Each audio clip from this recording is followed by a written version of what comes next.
Doña Rosa, la mesa económica se encuentra instalada ya. Aquí está Pedro Tello.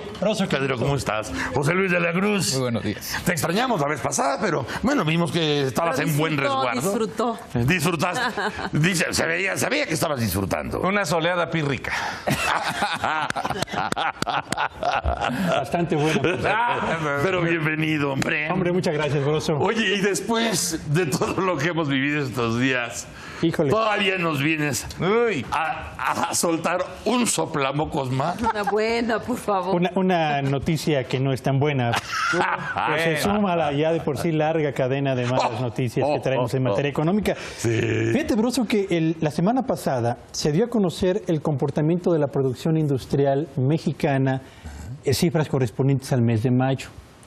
Es un dato, o era un dato muy relevante, porque en los primeros 5 meses del 2015, el sector que ha generado el 74% de los empleos reportados por el Seguro Social en el sector formal de la economía ha sido la actividad industrial de México. Así que si estamos hablando del sector que genera la mayor proporción del empleo, habría que revisar cómo se está comportando su principal indicador, la producción fabril en el territorio nacional. Por eso el dato del INEGI de la semana pasada era muy relevante. Y la verdad es que el dato dio al traste con todas las estimaciones que se habían forjado los analistas nacionales y algunos extranjeros. Esperaban que la producción industrial reportara una cifra positiva en mayo de 2015 en comparación con el volumen de producción reportado en mayo del 2014. Esperaban al mismo tiempo que la cifra comparativa de mayo de 2015 contra abril de 2015, el comparativo de un mes, fuera también positiva. Y la verdad es que ni uno ni otro fueron resultados favorables. En el comparativo de mayo de 2015 contra abril, la producción industrial presentó un retroceso del 0.4%. Es el segundo mes que de manera consecutiva se presenta un retroceso en este indicador. Y en el comparativo de mayo de 2015 contra el mismo mes del 2014, la actividad industrial tuvo un crecimiento de 0.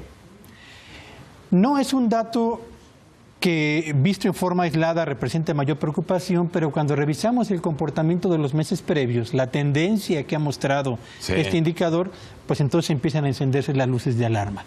Desde diciembre de 2014 hasta mayo de 2015, la producción industrial ha venido creciendo a un ritmo cada vez más lento, que lo ha llevado en mayo de este 2015 a la frontera que delimita el crecimiento con la contracción en la actividad económica o en la actividad industrial de México.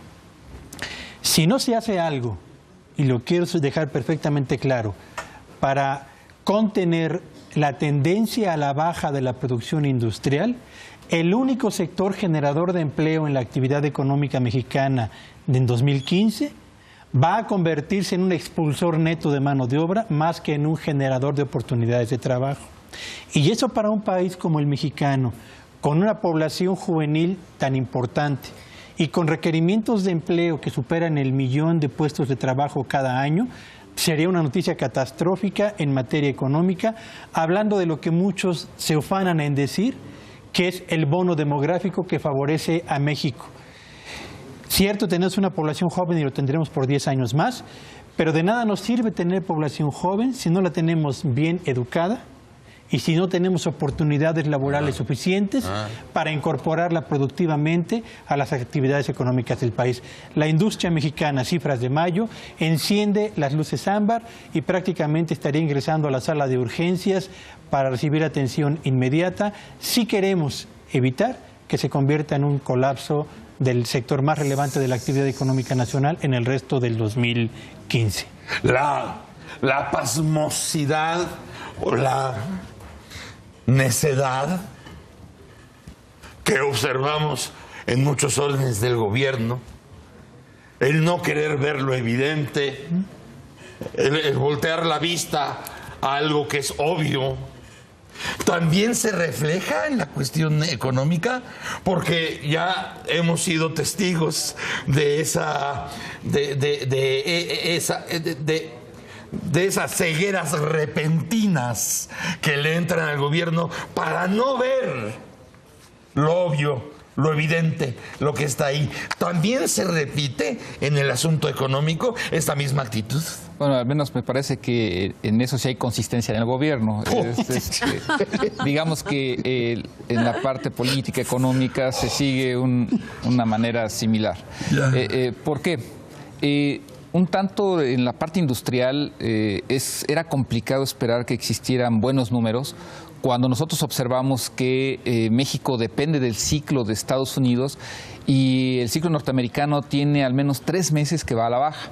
Es decir, hay una desaceleración muy marcada en la parte de manufacturas de Estados Unidos, particularmente en materia de equipo electrónico, eléctrico, maquinaria y equipo. En la propia fabricación de automóviles tiene varios meses que se está estancando ese ciclo. Y cuando uno observa los datos, cuando uno hace el análisis, ve que el ciclo de Estados Unidos tiene una correlación con el norteamericano de cerca del 95% y con un desfase de cuando mucho un mes. ¿Esto qué implica? Que cuando uno observaba los datos de febrero en aquella economía que venían perdiendo vigor, pues era muy claro que iban a llegar a la economía mexicana. Simplemente ahorita lo que estamos viendo es que eso está ocurriendo. Entonces, esa parte macroeconómica mal diagnosticada, en donde se tenía la esperanza de que la actividad industrial de Estados Unidos creciera más de 3% y que la economía de Estados Unidos en su conjunto también lo hiciera alrededor de ese número, pues simplemente no se va a cumplir. El primer trimestre de Estados Unidos fue un retroceso y durante el primer semestre lo que tenemos son malos números en términos industriales. Pero además tenemos la parte interna. Mucho se confiaba también en el sector de la construcción, en una recuperación del mismo después de 2 años de caídas, y eso tampoco se está dando. Cuando nosotros analizamos hacia el interior la construcción, vemos que lo único que trae números positivos es la parte de edificación, pero las grandes obras de ingeniería civil, la parte de servicios de construcción especiales, eso trae tasas negativas. Cuando además le adicionamos la minería está en recesión, o sea, tiene 2 años con prácticamente todos los números negativos, pues ese es un sector que está en crisis por cuestiones de la caída de los precios de los minerales, por cuestiones de inseguridad en algunas partes del país, que han detenido inversiones, pero en esencia un componente importante de la actividad industrial está en crisis.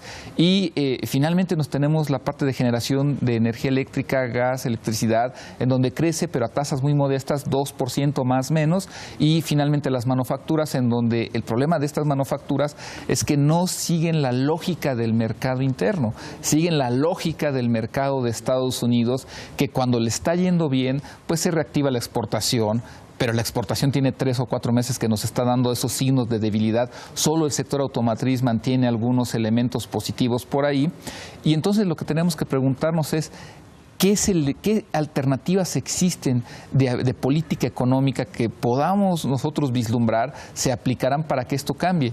Y lamentablemente no las hay. Para que esto ocurriera necesitaríamos de una política industrial de vertiente sectorial que atendiera las necesidades muy particulares que están enfrentando cada sector productivo, y la semana pasada lo veíamos, tan solo en uno que es muy evidente, en la parte del acero, no existe esa política industrial. Y además tendremos la necesidad de una política regional, es decir, cómo atiendo las necesidades de la industria en Querétaro, Aguascalientes, que están creciendo bien, versus lo que tenemos, por ejemplo, en el Distrito Federal, en donde por lo menos tenemos 3 años de una desindustrialización que ya está afectando muy seriamente la capacidad productiva de la principal entidad económica y social, demográfica del país. Entonces, al carecer de eso, de esas políticas regionales y sectoriales, pues en esencia a mí me parece que lo que veremos en el resto del año es la inercia a la que nos va a llevar una desaceleración en Estados Unidos, que le pegó a las manufacturas, que eran el corazón de la parte industrial, y que se va a vincular con una construcción que no está jalando porque se ha concentrado únicamente en la parte de edificación. ¿Podemos llegar a un momento pronto en que económicamente toquemos fondo?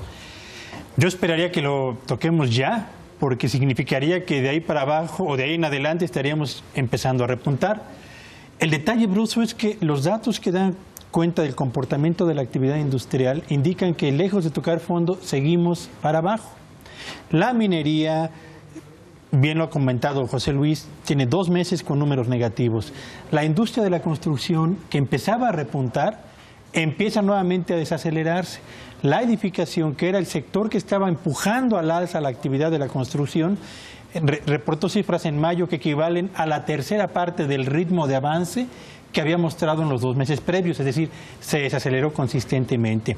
La generación de electricidad, que finalmente es una actividad relevante porque genera insumos, empieza a desacelerarse. La industria manufacturera, bueno, cerró mayo con 7 de sus especialidades con números rojos, y en los primeros 5 meses del 2015, 5 de sus especialidades tienen números negativos. No veo yo en este momento que hayamos tocado fondo, y eso me parece que es todavía mucho más preocupante, porque indica que seguimos en caída libre, con lo que esto significa para el mercado laboral y para la propia actividad económica nacional en su conjunto. Pues vamos a estar pendientes de eso. Nada más una pregunta final. Los varones de la economía en este país, el 10% de los que deciden las cosas, ¿ya está afectado?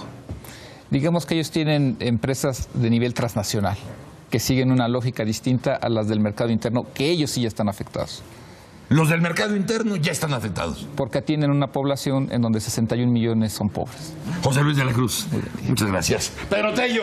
Broso, qué gusto. Muchas gracias. Señora, buenos días. Gracias, un placer. Doctor de la Rosa. A la orden, señor. Muchas gracias. Gracias. Mañana, sin falta, a las 6:30, chamacos, estaremos con ustedes a las 6:30 por Foro TV, lo quieran o no. Si tienen tele, ahí se ven. ¡Órale! ¡Órale!